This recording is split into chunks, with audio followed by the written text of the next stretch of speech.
fixes etuguddewo mu bitundu ebyenjawulo beziguddwa mu bitundu ebyenjawulo Mbala, Fort Portal, Kasese ne Kabale zezimu ku nteekateeka zaffe mu drive eno gye twatuuma Zuukuka Uganda, Wake Up Uganda.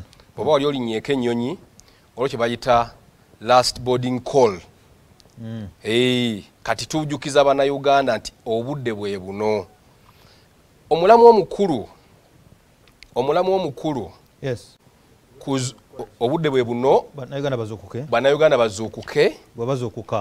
bwe bazuukuka ogenda kukola ogenda kulima bannayuganda kuzuukuka kubanja kitiibwa kyabwe ekitiibwa kyabwe ekibaweebwa mu ssemateeka. Ekisooka National Unity Platform, it's a political party. Kibiina kya byabufuzi. Bw'otunuulira Political Parties and Organization Act, ebibiina by'obufuzi okutambula okumobilizing abawagizi, okugulawo offices, okunga abawagizi okusobola okubanga bawagira ekibiina kyabwe ekyo. Kakati NUP kibiina kya byabufuzi. Naye ffe nga tuyita mu tteeka eryo era tuyita ne mu ssemateeka w'eggwanga, the constitution owa 1995 atuwa omwaganya okutambula nga bannayuganda okwetaaya mu nsi yaffe. So twatuula ng'ekibiina ne tukkaanya nti twetaagisa okujjukiza bannayuganda nti obuvunaanyizibwa bwammwe newankubadde akalulu ka 2021 kabbibwa temuggwaamu maanyi n'okubategeeza ebigendererwa byaffe ng'ekibiina. So nkugambye it's a wake up call eri bannayuganda bonna bazuukuke. Ekisooka Mwami Museveni yabba akalulu kaffe.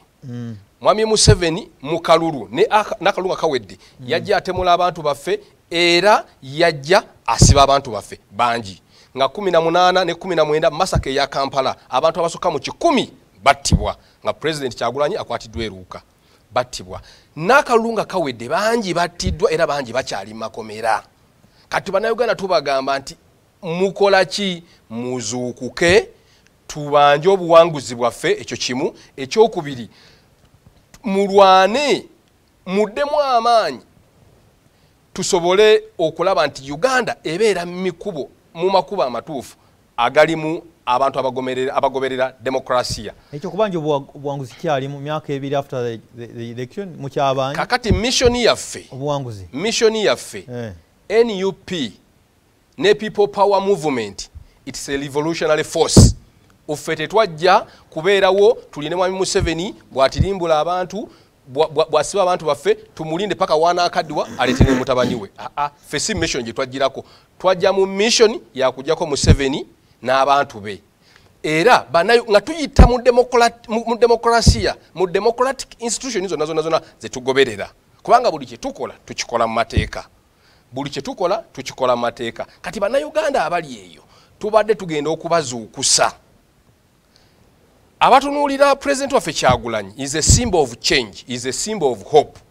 Era olaba abantu bamugoberera kubanga balaba akabonero ak'enkyukakyuka. Balaba akabonero ak'okuddamu essuubi. Yonna gye tuyitidde mu Mbalala. Omanyi abantu badde bapaintinga narrative wane Kampala nti Mbalala tewaliyo bantu bawagira NUP. Maama ekyabadde Mbalala, ekyabadde Fort Portal, ate Kasese kibadde kirala nnyo, kyabadde kirala nnyo eggulo n'olunaku olwaleero ekyabadde Kabale.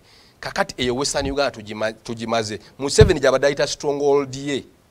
Katubadde tumulaga kubanga mu campaigns President yafuna budde buli we yatambulanga masasi na mundu. Kati tufunye omwaganya okuddayo okuzuukusa abantu. Era badde bagamba nti mubaleke bagende tebajja kufuna abantu bajja. Maama ate abantu ke baalabye nti amasasi tegaliwo tewali tear gas beeyongedde okujja. Kubanga tubadde twavudde Mbala tuyingira Fort Portal abantu babeera bangi nnyo. Bwe twayingidde Kasese ne kibeera massive nnyo. So kakati tugenda kukitambuza Uganda yonna. Tubikolera mu mateeka naye bye tukola nga bwe nakutegeeza nti ffe twajja mu bibiina byabufuzi kubeera awo nga basse kibotte. Twajja ku mission ya kujjako Mwami Museveni era mission gye tuli mu kutambuzaako bannakyemale basobola okugwa wakati nga kalulu tekannaba kutuuka obanga kawedde oba wakati mu kalulu wonna bayinza okugwirawo bonna basobola okugwirawo era revolution zino sife tuzitandise nga NUP revolution zatandika dda dansani busuulwa revolution eya 1986 gye bayitanga people power revolution eyali Philippines eyagoba Ferdinand Marcos baali bakava mu kalulu ne bakunga abantu civil society ne zikunga abantu ne political parties ezaaliwo ne religious leaders ne bakwatirako Marcos eyali afuze Marcos Ferdinand yali afuze emyaka 30 ne bamutwala n'agenda mu Wanganguse London gye yafiira Adam Barrow naye yawangula akalulu e Gambia nga Jahaya Jami afugidde emyaka nga 25 akalulu abakabbe era Adam Barrow bamulangirira Senegal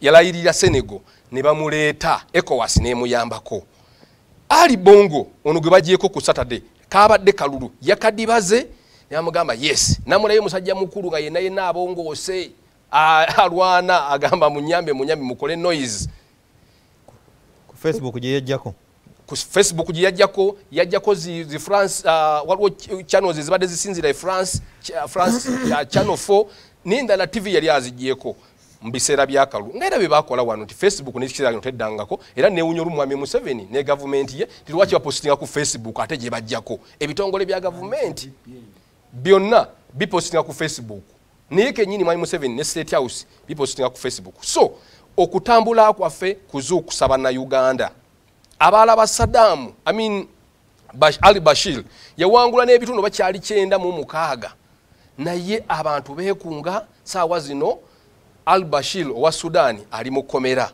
ensi yaleka agidibaze kyovula bakati yafuuka a failed state amawanga mangi gonna agabadde bannakyemalira tebigwa bya mirembe ezo ensi menyeeko nto naye ensi nyingi ba Gaddafi ono Saidi Bale owa Somalia n'abalala ensi zifuuse eddwaniro ekireetawo ekyo bwe bufuzi obutambulya mutagoberera amateeka injustices okutta abantu nga tewali kyebabagamba corruption eri waggulu ennyo nga sente z'abawejjere nga bw'olaba sente zabbibwa ez'abantu b'ekkalamojja nga tewali babagambako munnange